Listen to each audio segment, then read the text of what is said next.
अति उदार भय त्रिपुरारी,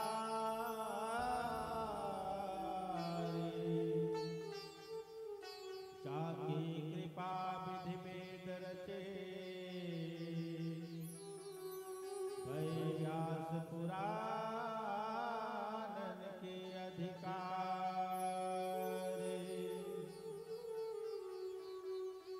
जाकी कृपा तलोक धनी सो, कहावत है ब्रजचंद बिहारी,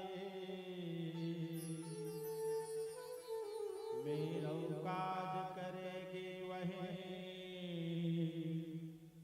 श्री कृष्ण प्रिया वृषभान दुलारे,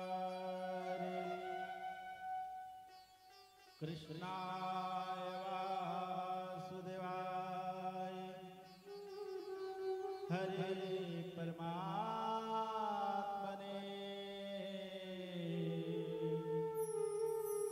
प्रणतक्लेशनाशाय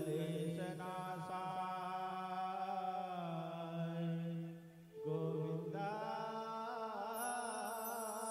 नमो नमः।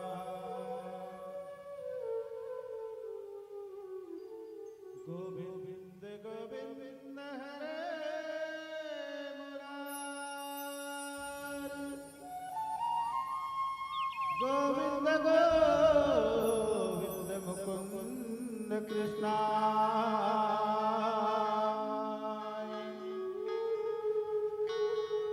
गोविंद गोविंद रथान पाणे, गोविंद नामं नमस्तुभ्यं, जाके सेवा भाव से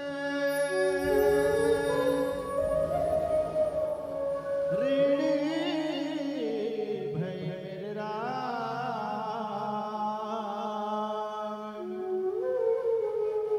ऐसे हनुमत लाल को मेरे कोटि कोटि प्रणाम, मेरे कोटि कोटि प्रणाम।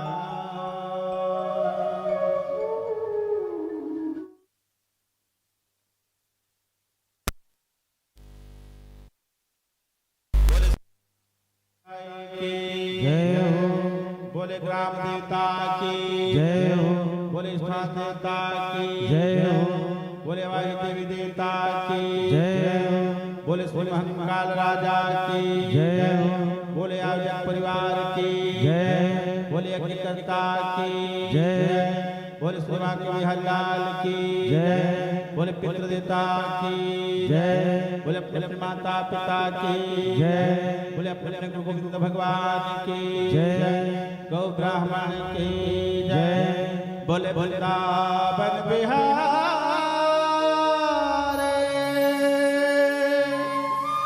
लाल की जय, जय जय श्री राधे, जय जय श्री राधे, जय जय Shri Radhe Shyam. Hello hello hello, आइए आज परम सौभाग्य की बात है, ग्राम ग्रामिया ओकला हिमला हिमला की पावन धरा में पावन माटी में श्री हमारे ग्राम के देवता वीर बाबा विराजदाई एवं श्री हनुमान जी, माँ भगवती, माँ परम्बा, माँ दुर्गा की गोद में बैठ करके आज श्रीमद् भागवत चार सप्ताह यज्ञ महापुराण कथा श्रवण कराने का सौभाग्य प्राप्त हुआ।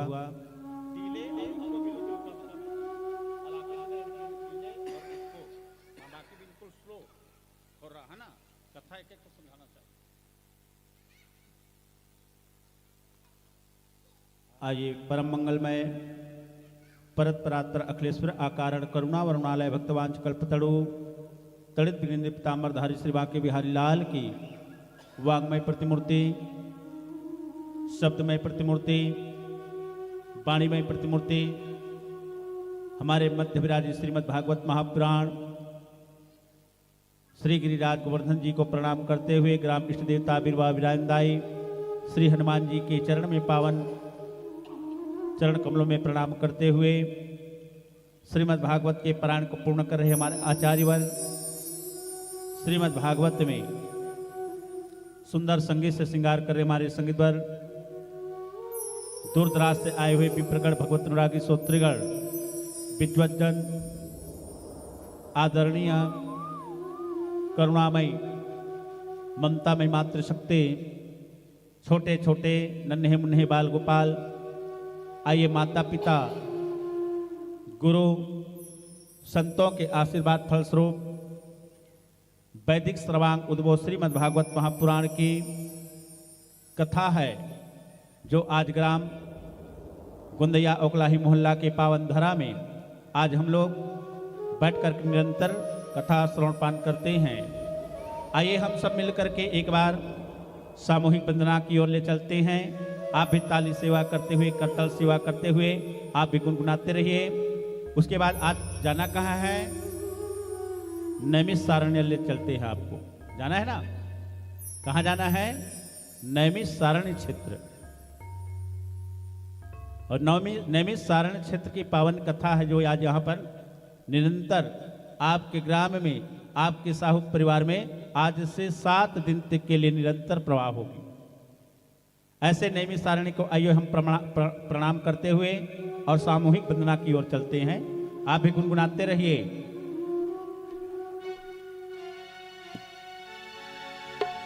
सुखी बसे संसार सब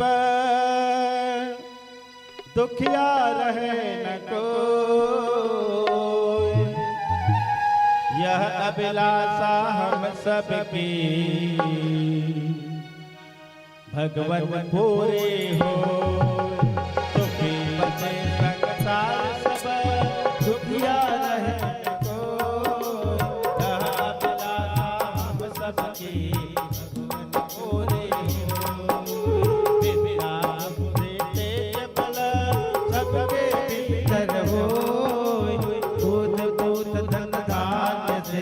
वंचित रहे न को। भक्ति प्रेम से मन में हुए भरपूर, राग द्वेष से चित मेरा हो सौभाग्य दूर। आपका हमें सदा जगदी, आशा तेरे नाम की बनी रहे मम्मी। आपस हमें बचाइए करके दया दया, आपन भक्त बनाइए सबको निहार। दिल में दया उदारता, मन में प्रेम अपार, हृदय में दीनता मेरे करता। आँख जोड़ विनती करूं सुनिए कृपा निधान, साधु संगत दीजिए दया धर्म का दान। नारायण प्रभ आप हो पाप मोचनहार, क्षमा करो अपराध सब कर दो भव से पार। क्षमा करो अपराध सब कर दो भव से पार। क्षमा करो अपराध सब कर दो भव से पार। जय जय श्री राधे। बहुत सुंदर। आइए सुंदर आज नैमिषारण्य क्षेत्र में हम सब मिलकर के प्रवेश करते हैं, जहां पर मोक्षदायिनी कथा है, पतित पावनी कथा है। ऐसे श्रीमद् भागवत महापुराण की आज कथा प्रवाह हो रही है। और श्रीमद् भागवत महापुराण की कथा कब सुनने को सौभाग्य प्राप्त होता है महाराज? जब पूर्वजों की आशीर्वाद होते हैं, अपने माता पिता की आशीर्वाद होते हैं, प्रारब्ध की कर्म की पुण्य की भाग्य की जब उदय होता है, तभी जाकर के श्रीमद् भागवत महापुराण की कथा है श्रवण पान करने का सौभाग्य प्राप्त होता है। आज बहुत सुंदर आपके प्रारब्ध कर्म की कर्म ऐसा रहा, जो पुण्य की गुल्लक आप फूटा, और जब पुण्य की गुल्लक फूटे हैं तभी जाकर के साहू परिवार में आज ये श्रीमद् भागवत महापुराण की कथा प्रवाह हो रही है भाई। आपके पूर्वजों के आशीर्वाद के द्वारा, है ना। आज इतने दिन इस मृत्यु लोक में आए हो गए, लेकिन आपके साहू परिवार में ऐसा श्रीमद् भागवत महापुराण की कथा सुनने का सौभाग्य प्राप्त नहीं हुआ था। क्यों? पहले भी ये घर थे, पहले ये जगह थे, पहले आपके पास यही रुपया थे, लेकिन आपका भाग्य की, प्रारब्ध की, कर्म की और भाग्य का उदय नहीं हुआ था। आज तो आपके माता पिता, आपके पितरों का आशीर्वाद रहा, जो यहाँ पर आज 7 दिन के लिए यहाँ पर नैमिषारण क्षेत्र बन गया है। क्या बन गए? नैमिषारण क्षेत्र। भगवान का कितना स्वरूप है मां? भगवान के कितने स्वरूप कहे गए हैं? 3 स्वरूप। आप तो सब सुस्तीपन में है ना, काहे सुबह से कार्य में है लगे हो, लेकिन कल से यहां प्रश्न भी होंगे, है ना। तब जाकर की कथा की वो चर्चा है, आगे बढ़ेंगे और कथा में आनंद आवेंगे, क्योंकि भगवान के कितने स्वरूप है? 3 स्वरूप। सच्चिदानंद रूपाय विश्वोत्पत्त्यादि हेतवे तापत्र विनाशाय श्री कृष्णाय वयं नमः। कितने मैया? सच्चिद आनंद। भगवान का 3 स्वरूप कहा गया है, जिसमें कहते हैं पहला नंबर पर सत्य है, और सत्य में सारी संसार किसमें डिगा है? सत्य में डिगा है। क्योंकि सत्य को प्रमाण देने का जरूरत नहीं पड़ता, प्रमाण देने का जरूरत पड़ते हैं असत्य को। और जहां पर असत्य बोले जाते हैं तो हम बार बार कसम खाए जाते हैं, और बार बार कसम खाना यानी जान लो वहां पर असत्य बोला जा रहा है।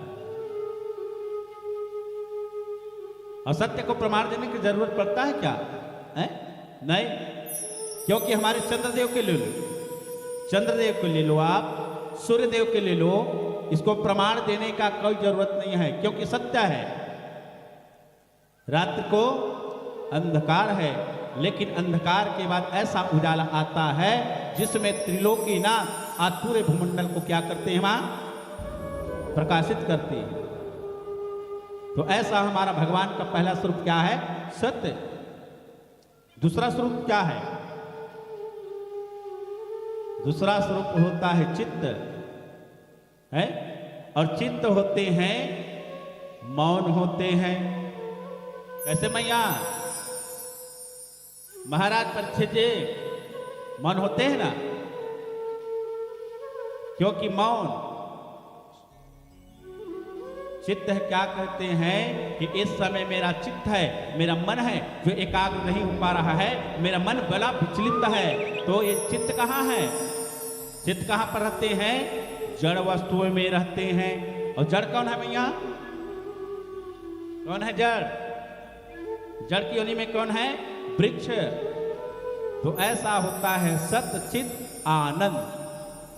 लेकिन आपको आनंद है प्रकट रूप से मिलने वाला नहीं है। मिलेंगे क्या? सत्य चित्त है जो जड़ वस्तु में आपको दिखाई देगा, जड़ वस्तु में आपको दिखने को मिल जाएगा। लेकिन आनंद आप खोजो किसी बाजार में, किसी हाट में, किसी दुकान में, तो आनंद मिलने वाला नहीं है, क्योंकि आनंद यह कि वो यहाँ आप प्रकट रूप से चलता है।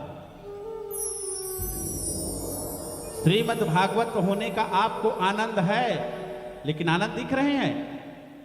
कैसे मैया? दिख रहे हैं? आनंद कब मिलता है? आनंद कब दिखता है?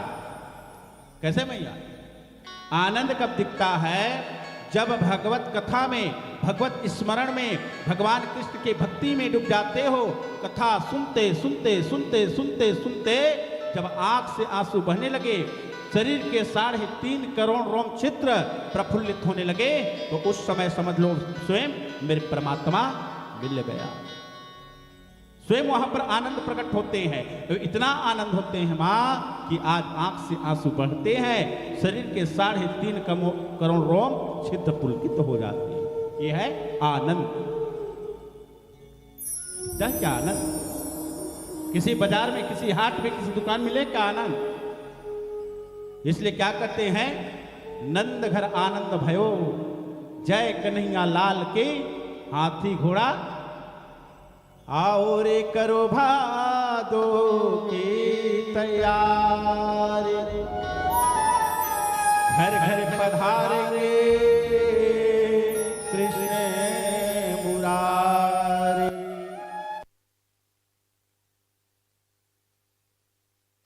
कैसे महाराज? मैया जब तक के भादों की तैयारियां करोगे तो आपके घर में गोविंद पहुंचने वाला नहीं है, पहुंचने वाला नहीं है। तो ऐसा होता है सच्चित आनंद विश्वोत्पत्ति हेतवे, क्योंकि ये विश्व के पालन करने वाला है। विश्व को क्या करने वाला है? विश्वोत्पत्ति हेतवे, विश्व के पालन करने वाला है। और तापत्रय विनाशाय श्री कृष्णाय वयम नुमः, क्योंकि हमारे शरीर में, हमारे घर के अंदर में, आपके पास में, हमारे पास में 3 प्रकार के ताप होते हैं। भगवान का कितना स्वरूप? 3। ताप कितना? 3। और यही भगवान परमात्मा है, मेरे गोविंद है, मेरे श्याम सुंदर है। यही तीनों प्रकार के ताप को हरण करते हैं। तापत्रय विनाशाय श्री कृष्णाय वयम नुमः, है ना? क्योंकि दैविक और भौतिक ताप होते हैं। दैहिक दैविक भौतिक तापा और राम राज काहू को नहीं व्यापा। आवाज साफ जाते? ओ मैया जा रहे हैं साफ आवाज? सुन रहे हो? 2 एकम 2 और 2 दूनी तो बोला काहे नहीं? यही बात ना तो बोलना है। अभी ये 7 दिन के शिविर है, इसलिए रामचरितमानस में क्या लिखा है? क्योंकि हमारे श्रीमद् भागवत में किसी देवी और देवता की वंदना नहीं किया है। आज महात्मा में किसका वंदना किया? धर्म न दोसर सत्य समाना, आगम निगम जान बखाना।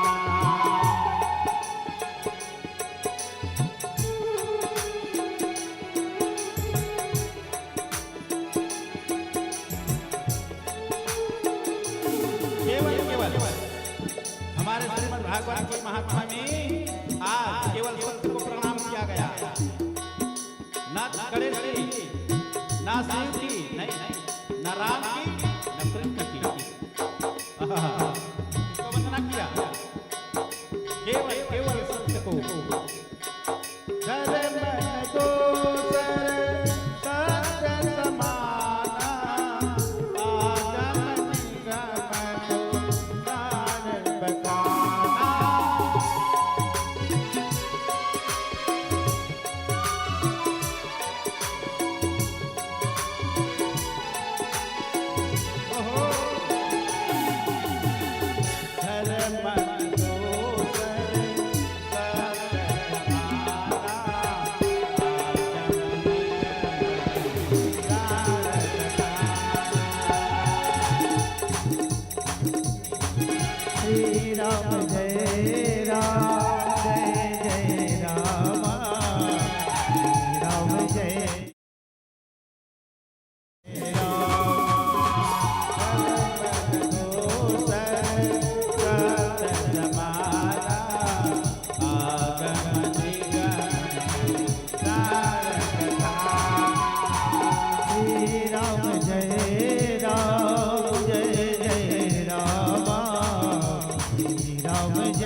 क्योंकि धर्म धर्म है वही सत्य है, और सत्य से बढ़कर के हमारा कोई धर्म नहीं होता।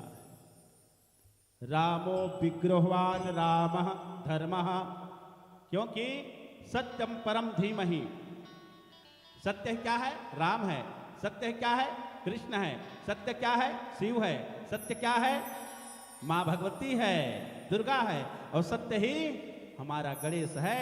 इसलिए श्रीमद् भागवत महापुराण में केवल केवल केवल महाराज सत्य को प्रणाम किया गया, क्योंकि सत्य को प्रणाम कर लिया कोई भी चराचर में, इस पृथ्वी में जितने भी देवी देवता है उनका प्रणाम हो गया।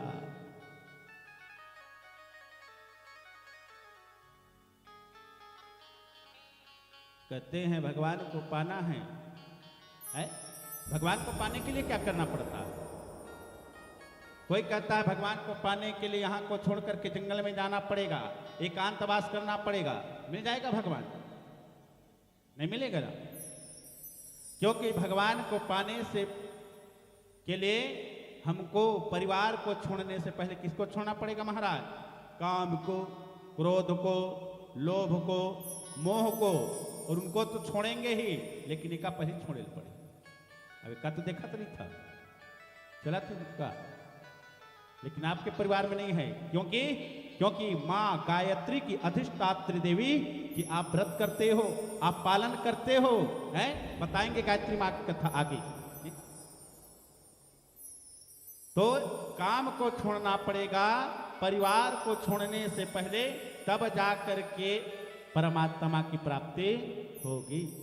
ऐसा नहीं है भगवान को पावे, भगवान को पावे तो परिवार को छोड़ करके, बेटा को छोड़ करके, बिटिया को छोड़ करके जंगल में जावे, और जंगल में जाकर के तप करे, जप करे, भगवान मिल जावे।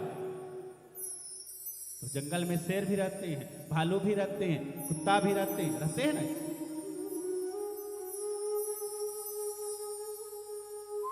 आज इसी से बात को लेकर के 88,000 से क्या करने लगे महाराज? इस बात की चर्चा करते करते विचार करने लगे, यह यज्ञ कहां पर होगी, कहां पर करना चाहिए। लल्लो जी, आप भी एक बार नहीं 50 बार विचार किए हैं, ताकि ज्यादा से ज्यादा अतिथि आ सके, बैठ सके। आज इसी बात को लेकर के आज सब ब्रह्मा जी के पास गया। अब ब्रह्मा जी के पास गए ना, तो जाकर के ब्रह्मा जी के पास पूछे, तो ब्रह्मा जी ने विचार किया, ब्रह्मा जी ने अपना नेत्र बंद कर लिया। क्यों? कहे कि मैं ये चक्र देता हूं, और चक्र चलते चलते चलते जहां पर जाकर के शांत हो जावे ना, यही क्या होगा मैया? नैमिषारण्य क्षेत्र। तो आज ब्रह्मा जी द्वारा चक्र को निर्देशित किया, और चक्र को निर्देशित किया ना, तो चक्र चलते चलते कहाँ गया? भारत के उत्तर प्रदेश के सीतापुर ग्राम में ये चक्र जाकर के निमिष शांत हो गया। यही बन गया नैमिषारण्य क्षेत्र।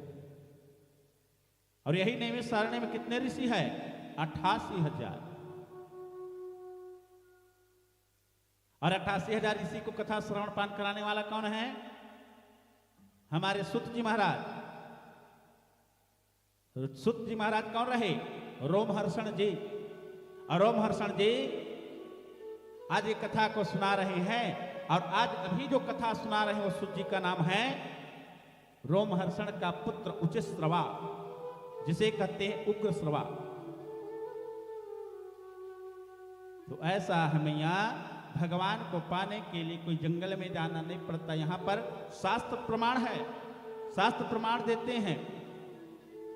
शिवरी ने कहाँ पर वेद पढ़े, गोपी कब गई पाठशाला, गजराज ने कहाँ पर मंत्र पढ़ा, तो खूब जाने चंदन घिस डाला। प्रमाण है ना? है? देखो शिवरी माँ अपने गुरु का आज्ञा का पालन किया था, अपने गुरु के वचन पर भरोसा किया, और अपने गुरु की आज्ञा के पालन करते हुए गुरु के वचन से आज स्वयं मर्यादा पुरुषोत्तम श्री रामचंद्र जी का साक्षात दर्शन हुआ। ये गुरु का वाणी है। आज भी अपने माता पिता और अपने गुरु के वाणी पर चलते हैं, उस राह पर चलते हैं, उस पथ पर चलते हैं, तो माता पिता के गुरु के आशीर्वाद से ऊंचे मंजिल को प्राप्त करते हैं। कि सिबरी गरी से रमन काले गरे ही नहीं गए थे ना, गोपी कोई पाठशाला नहीं गए थे, सिर्फ गोपी ने मेरे बांके बिहारी श्री गोविंद के चरणों के आज प्रेम किए, और प्रेम के कारण स्वयं जाकर के यही गोपी ने भगवान कृष्ण का साक्षात्कार किया, भगवान कृष्ण का दर्शन किया। गजराज ने कोई मंत्र नहीं पढ़े, ये प्रमाण है शास्त्र। मां कुब्जा है जो अंगराग चंदन आज कंस के लिए लेकर के जाया करती है, लेकिन आज वही कुब्जा भगवान कृष्ण के मस्तक पर चंदन का लेप किए ना, तो स्वयं गोविंद का साक्षात्कार हो गया, स्वयं गोविंद का दर्शन हो गया है। तो हम भी भगवान में चंदन लेपन करते हैं, शिव जी में चंदन लेप करते हैं, वही चंदन की लेप को अपने मस्तक पर भी धारण करना चाहिए, तब जाकर के हमको परमात्मा श्री महाकाल राजा आशुतोष चंद्रमौली के और साक्षात्कार होते हैं, दर्शन होते हैं, उनके सानिध्य की प्राप्ति होती है। इसलिए कहा मैं यहां पर प्रमाण है, किसी जंगल को, किसी हाट को, किसी बात है छोड़ करके जाने से भगवान नहीं मिलता, क्योंकि कलयुग रूपी काल सर्प से बचना है तो केवल केवल श्रीमद् भागवत महापुराण भगवान श्याम सुंदर गोविंद के चरणों की आश्रय लेना पड़ेगा। हाँ, क्योंकि एक कलिकाल है जो है काल रूपी सर्प है, और काल रूपी सर्प से बचने का एक उपाय है गोविंद के चरणों के स्मरण करना, भजन करना, मंत्र जाप करना। और ये इसी से बात को देखे, ज्यादा समय नहीं ले रहा हूं भैया। आज देखिए तो सारी देवता सुखदेव जी के पास पहुंच गए। क्यों? सुखदेव जी राजा परीक्षित को ये कथा रूपी अमृत पिला रहे हैं, और इस कथा रूपी अमृत को कहां पर पिए जाते हैं मैया? अमृत कहां से पीते हैं मैया जी? अमृत मुख से पीते हैं ना। पानी कहां से पीते हो? मुख से। और अमृत मुख से पिए जाते हैं। लेकिन आज सुखदेव जी स्वामी राजा परीक्षित को ये कथा रूपी अमृत पिलाने लगे, तो किससे पी रहे हैं? कान रूपी मुख से। आज सारी देवता है जो इंद्र है, सभी देवताओं को लेकर के चला कहां? सुखदेव जी के पास में अमृत की घड़ा को लेकर के। प्रभु कहे कि ये कथा रूपी अमृत हमें प्रदान कर दो, एक घड़ा की अमृत आप रख लो। सुखदेव जी ने विचार किया, देखो मैया जिस अमृत को पाने के लिए आज देवता तरसते हैं, कथा रूपी अमृत को पाने के लिए जो देवता ललायित है, आज वही अमृत हमारे स्वयं कौन पान कर रहे हैं? परीक्षित जी पान कर रहे हैं। आज अमृत को लेकर के घड़ा को देने लगे ना, सुखदेव जी ने कहा कि ये अमृत आपको मिलने वाला नहीं है, ये अमृत केवल केवल मृत्यु लोकवासी के लिए बनाया गया है। जिस अमृत को कान रूपी मुख से पान किया जाता है, कान रूपी मुख से श्रवण किया जाता है, कान रूपी मुख से पीने से और उनका और आप हमारा कल्याण करा देते हैं। आज तो श्री सुत जी महाराज जी के पावन चरित्र पावन कथा को सुन करके सुनकादिक मुनि पूछने लगे, ये देवर्षि नारद के मन में और विधि के श्रवण सप्ताह विधि को सुनने का मन में लालसा कैसे जागृत हुई? आपके मन में श्रीमद् भागवत कथा सुनने की मन में कैसे विचार आए? क्योंकि पहले ही बता दिया हूं, आपका प्रारब्ध की कर्म का पुण्य का भाग्य का आज गुल्लक साहू परिवार में फूट गया। अब गुल्लक फूटते हैं तो क्या निकलते हैं? बड़े बड़े लंबा लंबा नोट, है ना, निकलते हैं। आज आपके पितरों की, आपकी माता पिता की आशीर्वाद रहा, जो जाकर की कथा सुनने के यहां पर आपको प्रेरित किया गया, आपने कथा सुना। आज इसी प्रकार से देवर्षि नारद जी के मन में सप्ताह विधि कथा को सुनने की ललक कैसे उत्पन्न हुए, इनको बताइए। देवर्षि नारद जी कहे महाराज अबाध गति से चलने लगा, जाने लगा, तो वहीं पर ब्रह्मा जी के 4 पुत्र मन से पैदा हुआ है। कौन? सनक, सनंदन, सनातन, सनत कुमार।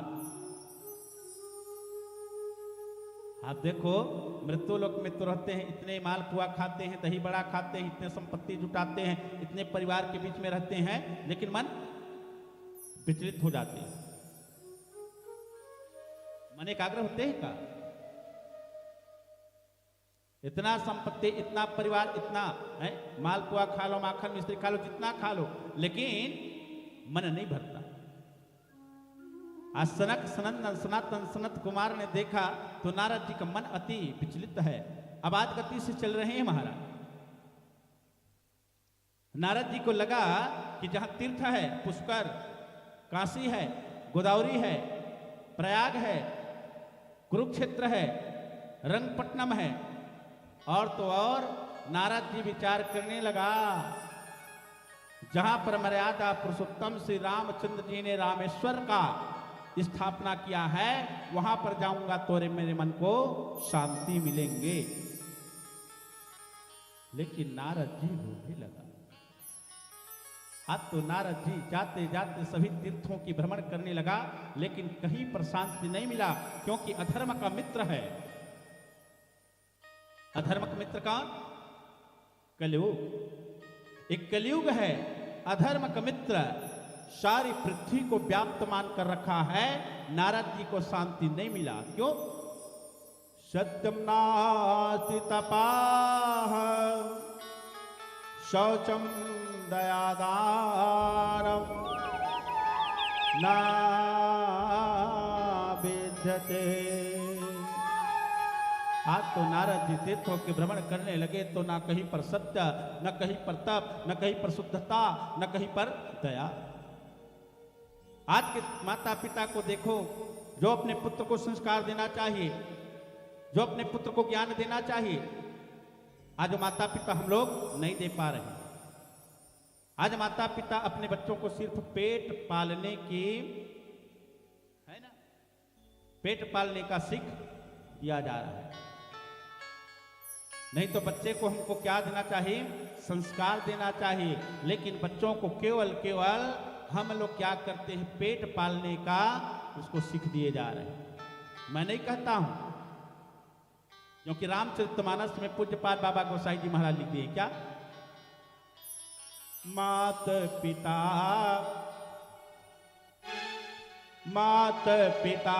बाल कन्ह बुलावे, उदर भरय सोई धर्म सिखावे।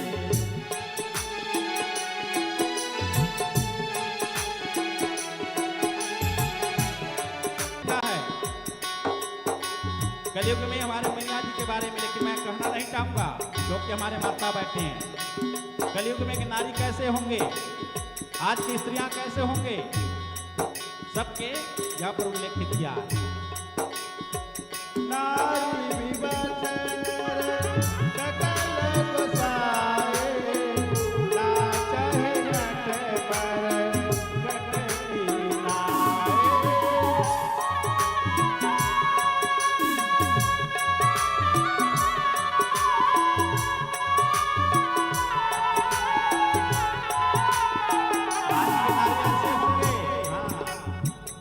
आज के नारी, आज हमारी मैया, आज स्त्रियां ऐसी होगी। मैं नहीं कहना चाहूंगा। संत शिरोमणि गोसाई जी महाराज सुंदर भाव लिखित किया है। नाचहि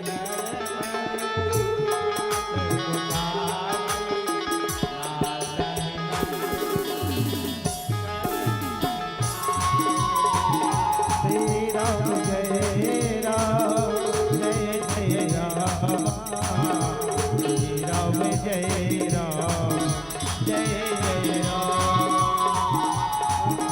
विवचन सकल गोसाए,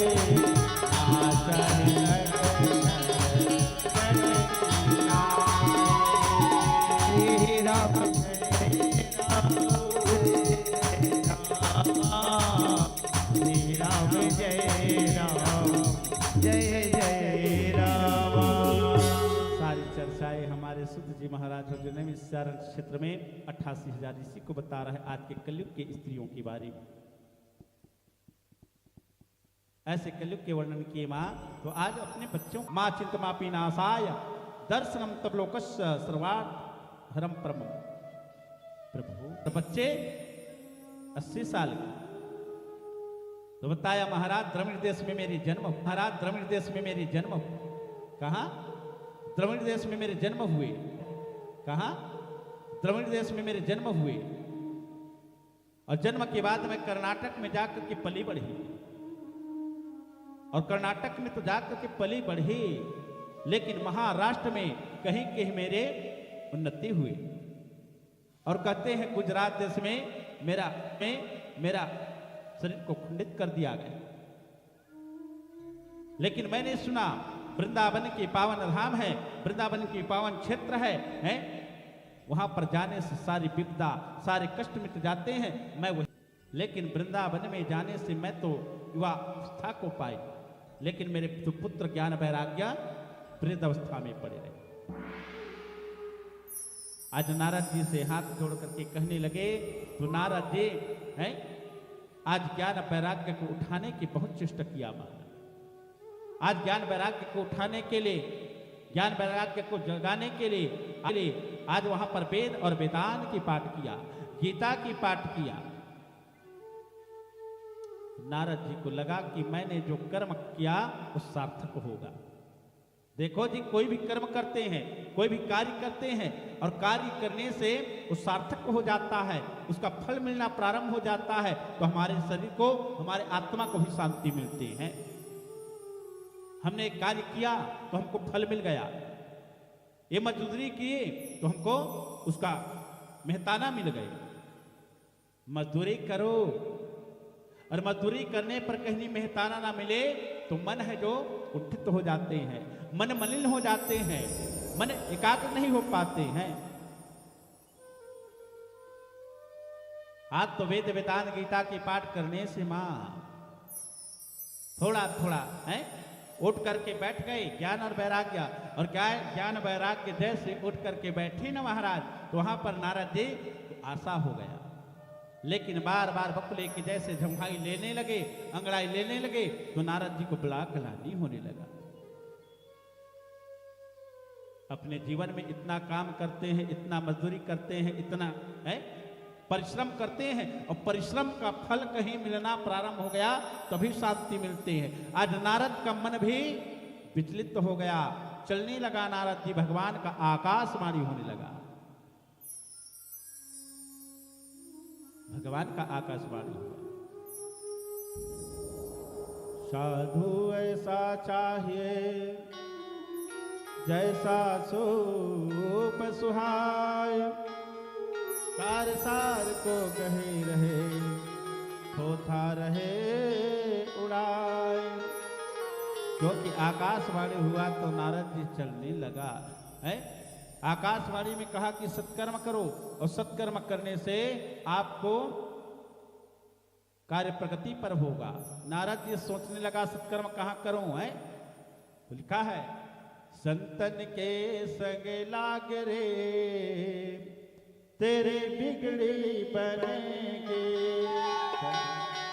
संतन के संग लाग रे तेरी अच्छी बनेगी, संतन के संग लाग रे तेरी अच्छी बनेगी, अच्छी बनेगी तेरी बिगड़ी बनेगी, अच्छी बनेगी तेरी किस्मत जगेगी। कोई तेरो बड़ा भाग रे, तेरो बड़ा भाग रे तेरी अच्छी बनेगी, संतन के संग लाग रे तेरी अच्छी बनेगी।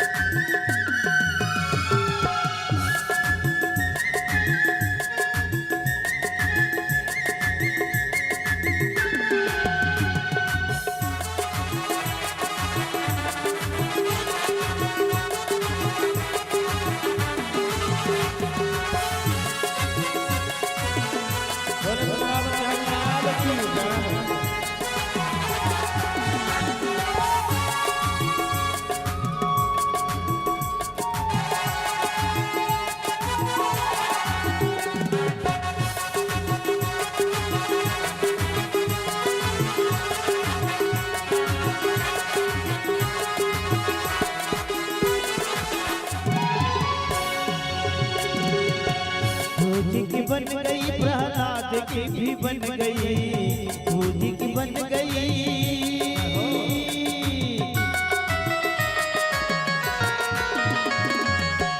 भूजी की बन गई प्रहलाद की भी बन गई, भूजी की बन गई प्रहलाद की भी बन गई।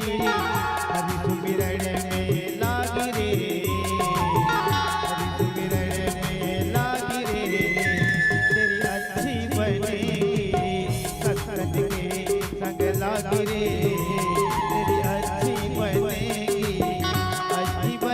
तेरी किस्मत जगेगी, अच्छी बनेगी तेरी किस्मत जगेगी। ओए तेरो बड़ा भाग रे, तेरो बड़ा भाग रे, तेरी अच्छी बनेगी सत्संग के संग लागी रे, तेरी अच्छी बनेगी।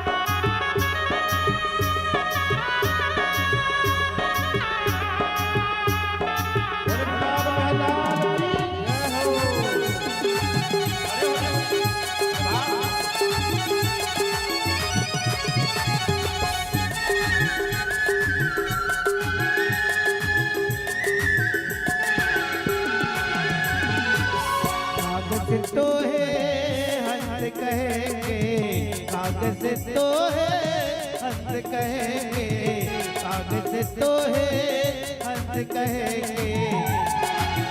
मिट जाए डर के दाग रे, तेरी अच्छी बनेगी सत्संग के संग लागी रे, तेरी अच्छी बनेगी, अच्छी बनेगी तेरी किस्मत जगेगी, अच्छी बनेगी तेरी किस्मत जगेगी। तेरो बड़ा भाग रे, तेरी अच्छी बनेगी सत्संग के संग लागी रे, तेरी अच्छी बनेगी सत्संग के संग लागी रे, तेरी अच्छी बनेगी।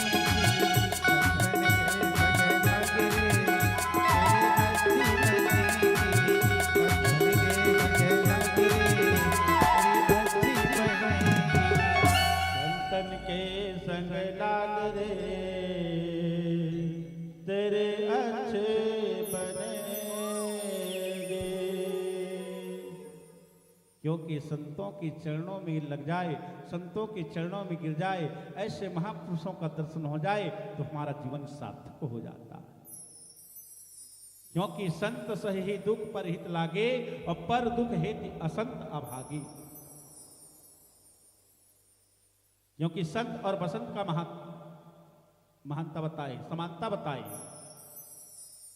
क्योंकि संत आते हैं, संतों के आने से, मुनियों के आने से, महात्मा को आने से प्रकृति सुधर जाती है, प्रकृति सुधार कर चली जाती है।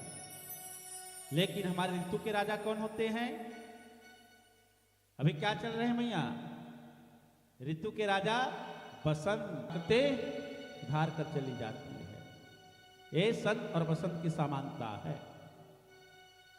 आज तो नारद जी को आकाशवाणी मिला, सुनने को मिला कि क्यों सत्कर्म करना चाहिए। हमको भी यही आकाशवाणी मिला है, भगवान की यही आज्ञा मिला है। हमको भी सत्कर्म करना चाहिए, दान करना चाहिए, तप करना चाहिए, पुण्य करना चाहिए, स्मरण करना चाहिए। तो सत्कर्म कहां पर होगी? यहां पर भगवत कथा हो रहे हैं। हरिद्वार में मां गायत्री के चरणों में जाकर के वहां पर तप किए जाते हैं, जप किए जाते हैं, साधना किए जाते हैं। वैसे जप और तप साधना यहां पर भी हो सकती है। नारद जी का मन बड़ा विचलित हो गया। आज भ्रमण करते करते जाने लगे। जाते जाते देवर्षि नारद बद्र का आश्रम निकल गए। कहां बद्र का आश्रम? कहां? विशालपुरी बद्र का आश्रम। और बद्र का आश्रम गए ना महाराज, तो वहां करोड़ों करोड़ों सूर्य के समान परम तेजस्वी है शनकादिक मुनि है। ये कौन है शनकादिक मुनि? ब्रह्मा जी के 4 पुत्र जो वंश प्रकट हुआ, जिसका नाम है सनक, सनंदन, सनातन, सनत कुमार। सुन लो भैया, दिखने में ये 5 वर्ष की बालक जैसे हमेशा दिखते हैं। आप देखे होंगे चलचित्र में, देखो तो ये चारों संत 5 वर्ष की अवस्था में दिखते हैं और है तो हमारे पूर्वजों के पूर्वज। ये परम तेजस्वी है। आज जाकर के नारद जी से पूछा कि आवाज गति से इतने मन विचलित कहां जा रहे हो? तो मुझे आदेश मिला है सत्कर्म करना है। तो सत्कर्म कहां पर होगी? जहां पर श्रीमद् भागवत की कथा प्रवाह हो रही है, जहां पर भगवत स्मरण हो रहे हैं, जहां पर भजन हो रहे हैं। देखो जी, ये भागवत की कथा 5 लोगों को उद्धार करते हैं। 5 लोगों को तारते तो सबको हैं, लेकिन जो 5 महापापी होते हैं, तो महापापी कौन कौन से हैं? लल्लो जी, पहले नंबर का पापी होता है ब्रह्मघाती, जो ब्रह्म की हत्या करने वाला है, ब्रह्म का द्रोह करने वाला है? इनका भी उद्धार करते हैं हमारे श्रीमद् भागवत महापुराण। इसको महापापी में गणना आया है। पाप तो अब हम सबके पास होते ही हैं, लेकिन इनका उद्धार श्रीमद् भागवत के आज आश्रय लिए हैं, श्रीमद् भागवत के चरणों में आए हैं, गोविंद की स्मरण कर रहे हैं, उनका हमारा आपको उद्धार होगा। लेकिन 5 महापापी में प्रथम पापी होता है गौघाती, ब्रह्म हत्या करने वाले। दूसरे नंबर पर गौ हत्या करने वाले। जाने अनजाने में कहीं गौ हत्या हो जावे, गौ दोष हो जाए, गौ घात हो जाए, तो श्रीमद् भागवत महापुराण की कथा है, उस गौ हत्या के पाप करने वाले को, गौ हत्या करने वाले का उद्धार कर देते हैं। ऐसे हमारे श्रीमद् भागवत महापुराण है। तीसरे नंबर पर मैं यहाँ स्वर्ण की चोरी करने वाले, सुन रहे हो, इसको भी महापापी बताया गया है, स्वर्ण की चोरी करने वाले। और चौथे नंबर पर होता है, आप तो फैशन बन गए, जो मदिरा के पान करने वाले, शराब का सेवन करने वाले, इनको भी महापापी बताया गया है। हाँ, कितने नंबर हुआ? 4। और इन चारों में जो साथ देते हैं, इन चारों में जो साथी बन जाते हैं, उनको सबसे महापापी बताया गया है। कोई चोरी करे, कोई पाप करे, कोई गलत कार्य करे, तो उसके साथ देना नहीं चाहिए। और हम कहीं साथ देवे तो सबसे बड़े पापी कहलाते हैं। ऐसे ऐसे महापापियों का श्रीमद् भागवत महापुराण क्या करते हैं मैया? उद्धार कर देते हैं। आज सनकादिक मुनि भी कहा, नारद जी आप भी भागवत का आयोजन करो ना। भैया कहे, मैं फक्कड़ राम, संत भी फक्कड़ राम, कहे कि इतने बड़े आडंबर को करने के लिए, इतने अतिथि को लाने के लिए, इतने को भोजन खिलाने के लिए अनाज चाहिए। नहीं कहे।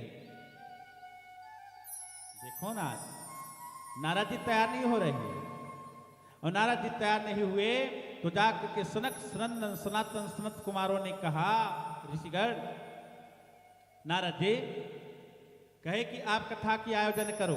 कहां? जमुना जी के पास में। कहे कि जो बट का वृक्ष है, बट के वृक्ष के चबूतरा है, उसी को व्यास मंच बना दो, है, और वहां पर कथा आप श्रवण करो कहीं बैठ करके। लेकिन आने जाने वालों के लिए कहे आम की बगीचा है, आम का फल गिरेंगे, उनको प्रसाद पावेंगे, कहीं प्यास लगेंगे तो जमुना जी में जाकर के जलपान करेंगे। नारद जी ले दे करके तैयार हुआ। देखो भैया, जैसे नारद जी ने तैयार हुए ना, तो जा करके आज वहां पर कहे 3 पट्टी बिछा दो। कहे एक मैं हूं, लेकिन यहां 3 पट्टी किसके लिए? तो आप तो परिचित बन करके सुनोगे, लेकिन 3 पट्टी बिछाओ इसलिए ज्ञान, वैराग्य और भक्ति के लिए। आज कहते हैं सुत जी महाराज, कथा प्रारंभ हुए और जैसे कथा प्रारंभ हुए ना, तो आज माता भक्ति तो झूमने लगे, नृत्य करने लगे। आज माता भक्ति दौड़ करके आ जाती है और जैसे कथा प्रवाह हुए तो माता भक्ति तो आवे, लेकिन साथ में ज्ञान और वैराग्य भी आ गए। और ज्ञान वैराग्य आकर के बैठने लगे पट्टी में। व्यास जी ने कहे खड़े हो जाइए। कहे पट्टी किसके लिए? कहे आप लोगों के लिए नहीं, तो हमारे स्थान। तो कहने लगे जितने भी बैठने वाले हैं भक्ति देवी, आप उन सब के हृदय में जाकर के जीवन में जब भक्ति आप सब ना करोगे तो मुक्ति मिलने वाला नहीं है, क्योंकि भक्ति के दासी का नाम है मुक्ति। जैसे जैसे भक्ति जिधर जिधर जाती है उधर पीछे पीछे में माँ भक्ति के पीछे पीछे ये मुक्ति देवी चली जाती। आज तो कथा प्रारंभ हुए तो वहां पर जितने संत है सब पहुंचे हैं महाराज। है 4 वेद है, मनुष्य रूप में, शास्त्र है, मूर्ति रूप में होकर के जितना सारी नदियां है, गंगा है, यमुना है, सरस्वती है, कावेरी है सब पुष्कर है, सब आज तीर्थ रूप है, जो आज मूर्ति रूप में हो करके पहुंच करके वहां पर बैठ करके कथा और श्रवण कर रहे हैं। बड़ा आनंद है महाराज। वहां पर जैसे माता भक्ति आए नृत्य करने लगे और वहां पर जय गुनगुनने लगे, घंटा की नाद होने लगे, शंख बजने लगे। बोले वृंदावन बिहारी लाल की जय। यज्ञात गर्जते सप्ताह, सप्ताहो गर्जते व्रततः, तपसो गर्जते प्रोचयते नित्य ही गर्जते है। कहे कि श्रीमद् भागवत यज्ञ, क्या कहते हैं? भागवत यज्ञ से ज्यादा गरजता है कौन? हमारा तीर्थ योग और हमारे व्रत है।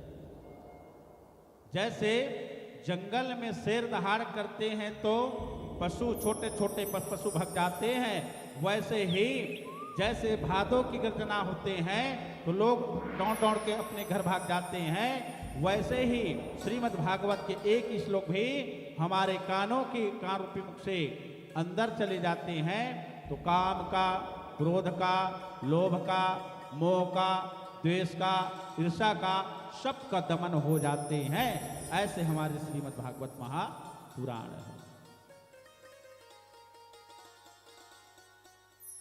आज तो भगवान कृष्ण के सामने जाकर के उद्धव रोने लगा। कब?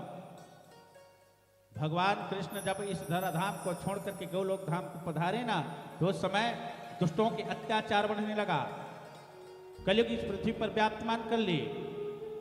उद्धव रोने लगा, प्रभु आपके जाने के बाद में किसके शरण में जाएंगे? कहे आज वहीं पर भगवान कृष्ण भी विचार करने लगा, कहे कि मैं चला जाऊं, लेकिन मेरे जाने के बाद कहे मनुष्य किसके शरण में जाएंगे?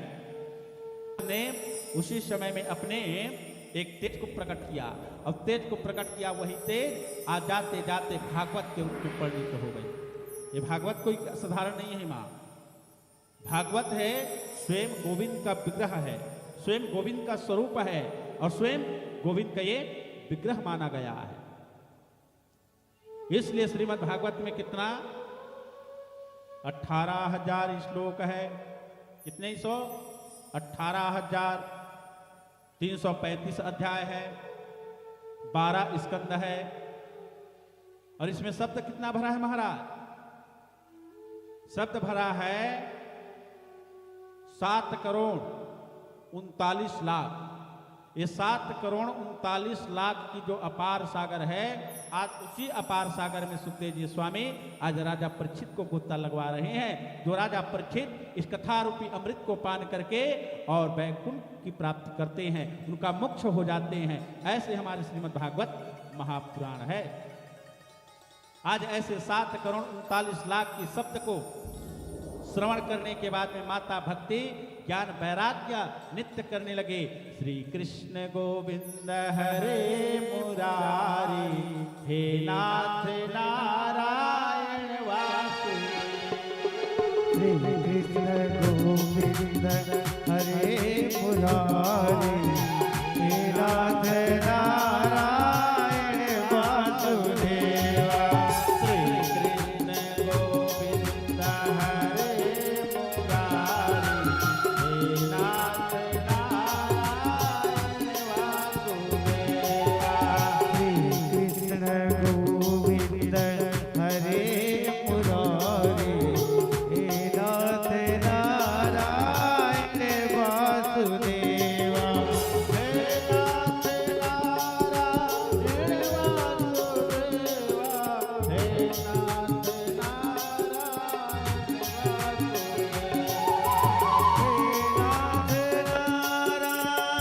वासुदेवा, हे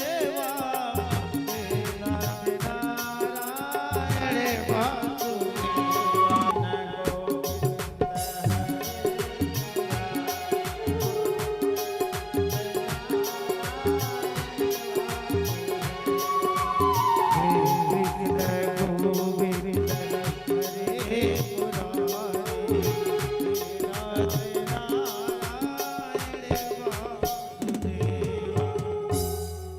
ऐसे हमारी माता भक्ति ज्ञान वैराग्य आज जाकर के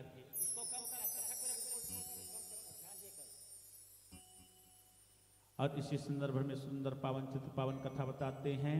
आत्मदेव ब्राह्मण तुंगभद्र नदी। तुंगभद्र नदी कहाँ है महाराज? इस शरीर ही तुंगभद्र नदी है। तुंगभद्र नदी कौन है? इस शरीर ही तुंगभद्र है। और इस शरीर में कितने लोग रहते हैं?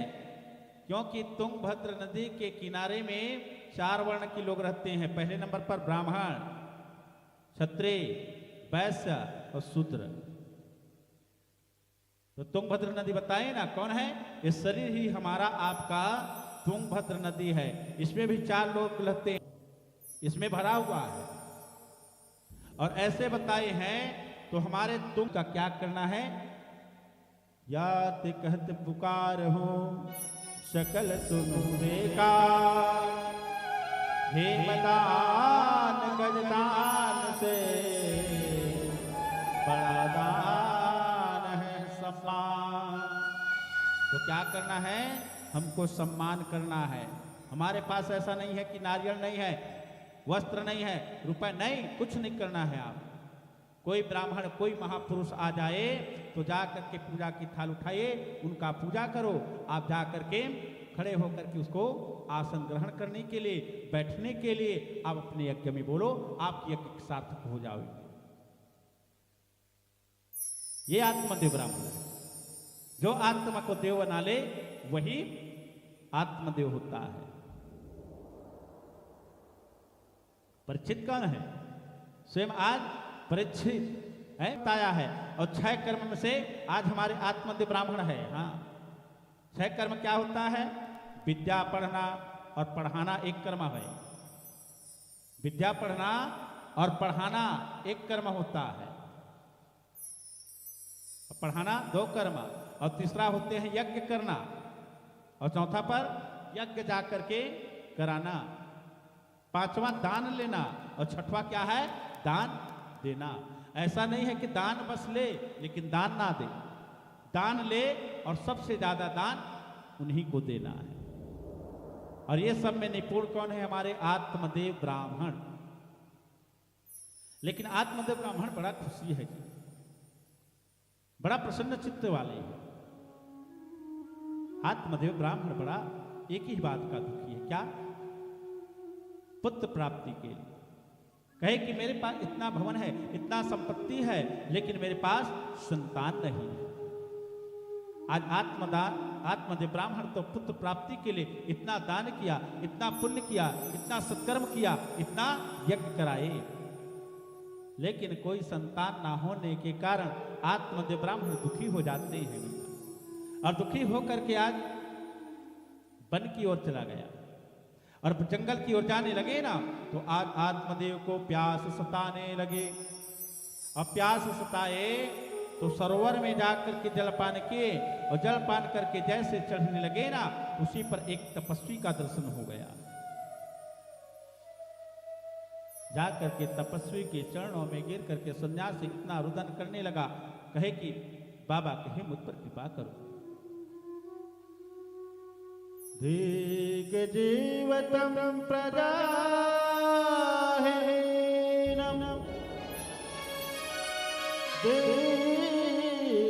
गृहाच प्रजा बिना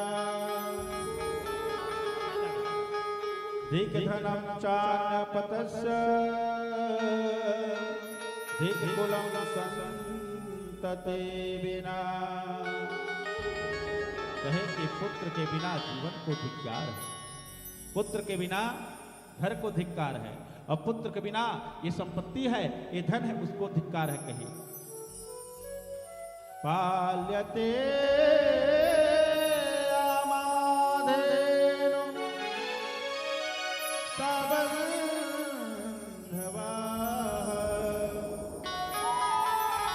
सर्वार्थ भवेत। जाकर के सन्यासी के चरणों में गिर करके रोने लगा, लेकिन सन्यासी बाबा को बताए, देखो कहे मैं अपने घर में एक गैया भी ले आऊं ना, वो भी बात पड़ जाते, वृक्ष लगा तो फल देना बंद कर देते हैं, प्रभु मुझ पर कृपा करो। आत्मदेव सन्यासी के चरणों में ऐसे बातें कहते कहते रो पड़े। सन्यासी बाबा को बहुत समझाया जी, हाँ, सन्यासी बाबा आत्मदेव को बहुत समझाया, लेकिन आत्मदेव कहा कहे मैं भी ब्राह्मण हूं, मैं भी वेद पढ़ा हूं, मुझे भी ज्ञान है, मुझे ना समझाओ। गुरुदेव कहे कि आप मुझे संतान दो, पुत्र प्रदान करो, कहीं पुत्र ना होए ना तो आपके चरणों में मैं माथा पिट पिट करके मर जाऊंगे, प्राण त्याग दूंगा। बेटा पुत्र से कहे कि अंग महाराज सुख नहीं पाया, पुत्र से कंस से उग्रसेन सुख नहीं पाया, और राजा सगर को ले 60,000 पुत्र था, लेकिन 60,000 पुत्र होने के बाद पुत्र सुख नहीं पाया, क्योंकि पुत्र होते हैं हमारे 3 प्रकार के, क्योंकि पुत्र दुख होता है 3 प्रकार की। एक पुत्र है नहीं है अभी जो आत्मदेव, पुत्र ना होने के कारण इतना दुखी है? आज पुत्र नहीं हुआ और पुत्र हो भी गया तो कहीं वो पुत्र मर गया तो दुखी है ना, पुत्र नहीं है तो भी दुखी, और पुत्र कहीं जन्म लिया और जन्म लेने के बाद पुत्र मर गया तो भी दुखी हो जाते हैं। और हमारे तीसरा होता है पुत्र है मौजूद है, कहीं पुत्र मौजूद है, कहीं गूंगा है, कहीं मूर्ख है। आत्मदेव को इतना समझाने की कोशिश किया, लेकिन आत्मदेव ब्राह्मण रोने लगा, और रोने लगे तो कहते हैं सुत जी महाराज अपने झोली से एक फल निकाल करके आज दिए, और दे करके कहने लगे जाओ कहे अपने पत्नी को खिला दे, लेकिन सावधान, इस फल को खावे तो संतान तो होंगे, लेकिन उसको झूठ नहीं बोलना, नाखून नहीं बनाना, सायंकाल के समय में चोटी ना करना। और आत्मदेव की पत्नी कौन है महाराज? धुंधली। धुंधली कौन है? जो बार बार तर्क लगाए, वितर्क लगाए, और उन्हीं का नाम धुंधली है। मान लो दर्पण में धूल पड़ जाने के कारण उस दर्पण में आपकी चेहरा, आपके मुख दिखाई नहीं पड़ती, तो क्या करते हो? आप उस दर्पण को मांझते हो, और मांझने के बाद देखो तो जाकर के वहां आपके चेहरे दिखाई देते हैं ना। लेकिन ये धुंधली ऐसा है कि बार बार उस फल को दिए तो तर्क करने लगे। क्या तर्क किए? फल खाए नहीं, फल को खाने से कहीं गर्भवती हो जाऊं तो सुनी हो रूप चली जाती है। ठीक है, खा भी लूं और खाने के बाद गर्भवती हो जाऊं तो सुने हो कि गर्भवती नारी ज्यादा भाग नहीं पाते हैं, क्योंकि मेरे घर में इतना संपत्ति है और कहीं चोर आकर के दौड़ाए तो ना भैया। ये है धुंधली। बच्चे आज धुंधली की गोद में ला करके डाल दिए और कहे पति को संपत्ति दे दिए, पति खुश, इधर धुंधली खुश। परेशानी तो अब है ना। बच्चे रोए तो दूध पान कौन कराए? तो बच्चे रोए तो कह देना जीजाजी से, कहे कि अभी अभी मेरे बहन के बच्चे हुए मर गए, उनको बुला ले तू। क्योंकि ऐसा चक्र चलाया, ऐसा तर्क लगाया महाराज ये धुंधली कि आज धुंधली के बहन स्वयं उनके घर में आकर के बच्चे को स्तनपान कराने लगे। उनके बदले में उनके पति को अपार संपत्ति दे दिए। संपत्ति है, रुपए है, किसको नहीं भाता। आज तो आत्मदेव ब्राह्मण जैसे आए ना, तो आत्मदेव ब्राह्मण है जो आज बच्चे को देख करके बड़ा आनंद में है, बड़ा आनंद में है। दशरथ पुत्र नम सुनिकारा ब्रह्मानंद।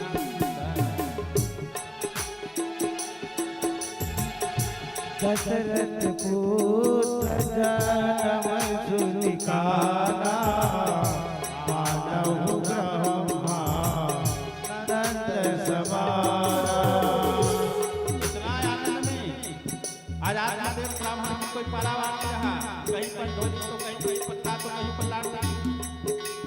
जैसे चक्रवर्ती राजा के यहाँ चार संतान आए ना, तो आज या चार अपने बंदी करने विप्र सबको दान दे रहे हैं।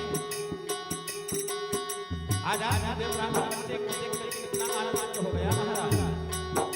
क्योंकि हमारे पास बाबा गोसाई महाराज लिखते हैं,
इतना आनंद आज आत्मदेव ब्राह्मण खूब दान दिया।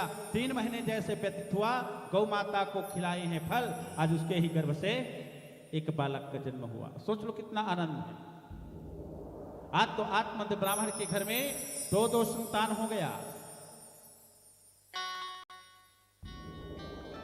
आज तो 2 संतान हुए। तो आत्मदेव ब्राह्मण क्या किए? कर्णवेद उपवीत विवाह संग संग सब भय पूछा विमल वंश यह अनुचित एको बंधु विवाह बड़े अभिषेक हो। आज तो जैसे चारों भाई का चक्रवर्ती राजा दस संग संग क्या के आज खेले तो चारों संग संग, विवाह किए तो संग संग। आज अभिषेक किए तो अलग अलग है ना। अभिषेक करने लगे तो समय अभिषेक की तैयारी करने के समय में भरतलाल नहीं थे। जिसको सत्ता मिलने वाले उन्हीं को क्या हो गया? वनवास। आज तो जाकर के महाराज दोनों भाई के नामकरण करवाए, और नामकरण करवाए तो एक के नाम हो गया क्या? धुंधली, जथा नाम बता दो। और एक का नाम हो गया क्या? गौकर्ण।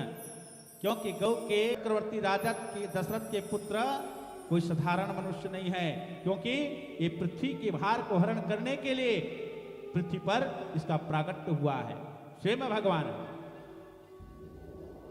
पर भी से आज वाल्मीकि ये सब जानते हुए रामचंद्र जी को 14 जगह की बात बताए हैं, 14 जगह की, और 14 जगह की बात बताई है जिनमें क्या, जिनके श्रवण समुद्र समाना कथा तुम्हारे सरिता सरिना। कहते हैं कथा को सुनते सुनते मन नहीं अघाते हैं, मन नहीं अघाते हैं। जैसे आँख खाने सभी इंद्रियां मिल जाते हैं, सभी इंद्रियां एक हो जाते हैं, वही गौकर्ण है।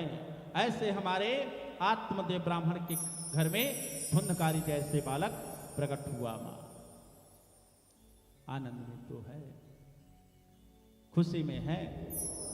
आज पुत्र नहीं होने के कारण दुखी था, लेकिन पुत्र का उत्पात पड़ गया तो दुखी होने लगा। आज आत्मदेव ब्राह्मण क्या करते हैं, घर में उलाहना लेकर के आने लगे तो आत्मदेव ब्राह्मण निकल करके जाने लगे महाराज, और जाने लगे मरने का महाराज कहे सुख इंद्र को भाई, इंद्र कहे मौत ब्रह्मा जाता है। आज धुंधकारी है जो 5 वैश्याओं को लाकर के अपने घर में रख लीजिए है। आज धुंधकारी अपनी माता को मारने लगा, कहे पिता के बनाए हुए संपत्ति धन कहाँ है। माता भी मर गई। माता के मरने के बाद 5 वैश्या को ला करके रख लिए, और 5 वैश्या कौन है, पहले नंबर पर शब्द, दूसरे नंबर पर रस, तीसरे नंबर पर स्पर्श, चौथे नंबर पर गंध है। ये हमारे 5 वैश्या है। क्योंकि भार तो सिर पर होते हैं, लेकिन सुगंध कहाँ होते हैं, नाक पर। कहीं पर व्यंजन बने तो सर्वप्रथम कौन पाते हैं, नाक, नाक पाते हैं। तो पहला नाक पाते हैं, इसलिए यह वैश्या की उपमा दिए गए हैं। शब्द को वैश्या की उपमा दिए हैं। रस को, रस कौन पाते हैं, जिह्वा। और ऐसे स्पर्श, ये 5 वैश्याओं को लेकर के आ गए महाराज, चोरी के धन को खिलाने लगे, लेकिन पकड़े जाने के कारण आज 5 वैश्याओं ने आज धुंधकारी को मार देती है। जो महाखल होते हैं, महापापी होते हैं, इतना जल्दी नहीं मरते। आज तो रस्सी को लगा करके खींचने लगे, ना मरे तो चूल्हे की अंगीठी को ला करके छाती पर रख दिए और जा करके कूदने लगे, तब जा करके धुंधकारी का मृत्यु हो गया। इतना तड़प तड़प करके मरा महाराज। और धुंधकारी मर गए, क्या थे, तीर्थ यात्रा में थे, गया जी में थे। सुन लिए कि मेरे भाई का मृत्यु हो गया, जा करके तर्पण करने लगा, श्राद्ध किया, और श्राद्ध करने के बाद अपनी कुटिया में आकर के निवास किया था। लेकिन वही धुंधकारी भयानक प्रेत की योनि में, भयानक प्रेत की योनि। और कथा यही सुनने लायक है। आप सुने ना सुने, लेकिन कथा यहां पर सुनने लायक है। श्रीमद् भागवत क्या सितारते हैं, गोत्र सितारते हैं। आप गोत्र के नाम स्मरण करते हो ना, जो जाने वाले आपके माता पिता है, नाम स्मरण करते हो, क्योंकि गोत्र से आज प्रेत धुंधकारी प्रेत के रूप में प्रकट हुए। तो कहने लगा, भाई मैं तो गया श्राद्ध कर लिया।